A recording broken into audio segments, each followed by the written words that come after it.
Монгол Ардын намын хурал дээр очиж дарга нь шүүгэн шийдэгдэнэ. Нэг нь тэр хүртэл бид нар энэ засаг өстой яаж ч болчихгүй. Айгүй бол үндсэн хуулийн жижигдэр шийдвэр гарна. Үгүй бол шинэ засаг гарна, дараа нь дахиад шийдэгдэнэ. Майгүй бол ерөнхийлөгч хориг тавина. Тэгээ бид нар ийм тоглоомын тур сар явсаар хагаад 11 сар 15 дахиад цэглэв. Нэгэнт намын хурлаар эцлэгдэх юм бол яг ч Монгол төрөөр тоглоод байгаа. Яагаад бид нараар тоглож байгаа? Яагаад энэ гişүүд ингээд хоёр хуваагдаад зарим нь бол бүр ингээд үнэхээр айцсан, зарим нь болохоор зэрэг бас улс төрийн тоглолтоо хийгээд ингээд бужигнуулаад иргэдийг ингээд гайхшруулаад байгаа. Одоо энэ олон улсын нөхцөл байдал байна.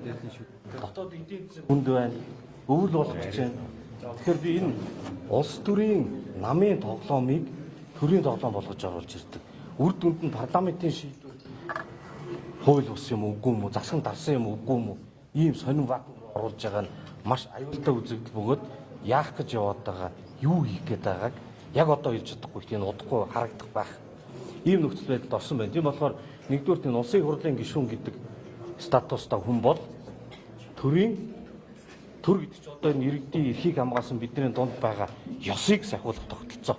Энийг барьж явах хэрэгтэй, хараад ус бос явах хэрэгтэй. Тэгэхээр маш болгоомжтой нухацтай хандуур байна. Иргэд ч гэсэндээ хий овоосон улс төрийн юмнуудад бас ингэж хамаагүй шуугмааргүй байна. Тэгээд их хурл нь хуулиа төсвөө хийгээд засгийн газар нь ажиллаа хийгээд хууль хяналтын байгууллагууд нь бас ажлын юм шүү дээ. Монголын төрийн түүхэнд төрийн 3 өндөрлгийнх нь 2 нь нэг дор огцорсон ийм өдөр бараг байгааг бах тий. Тэгэхээр энэ өдрүүдэд хүн намын дарга хаан байсан бол мэдгүй.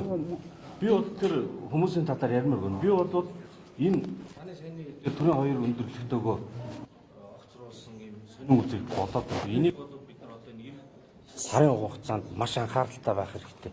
Элдв янзын худлаа шугуунд их болгоомжтой нөгөө хэрсүү гэдэг үг гэдэг жинхнээс хэрсүүл баймар байна. Ийм тоглоомонд би бол оролцохгүй. Тийм учраас би энэ хоёр гарын үсгээр алин дээр нь ч зураагүй. Огцрог санал дээр нь ч өгөөгүй. Ийм л энийг тайлбарлаж хэлэх гэсэн. Сая энэ үйл явц эхлэхээс өмнө одоо их хурлын даргын талын зүгээс гэх юм уу тий гишүүд ерөнхий сайдыг огцруулъя гэдэг энэ гар үсэг зурчаад байнгын хорооны хурал дээр огцруулахгүй гэж гар үсэг зурчаад та юу гэж харж байгаа вэ энэ? Гэхдээ би өөртөөс нь асуусан тэгээд дарга тактик юм шиг үлдэн шүү дээ. Тий. Тэгээд арга тактик гэдэг ийм үйлдэл байж болно. Мэдгүй. Би бол тийм үйлдэл хийхгүй.